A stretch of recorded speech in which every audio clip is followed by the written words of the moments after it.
start to talk. We got breaking news here on SportsCenter this morning from the NBA. ESPN NBA insider Shams Charania joining us bright and early on SportsCenter AM. Shams, Jimmy Butler going down against the Heat last night. What more can you tell us there?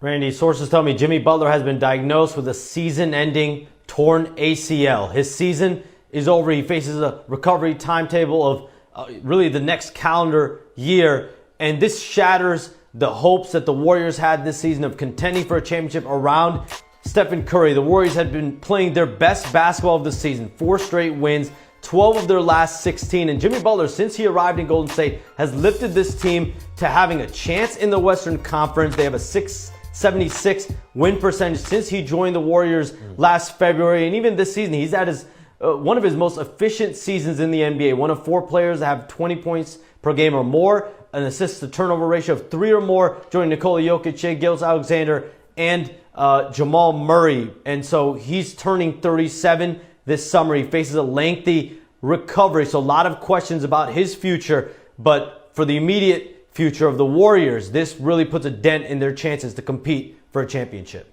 16 days shy of the trade deadline in the NBA. What does that mean for the Warriors and what they may or may not do at that trade deadline, Shams?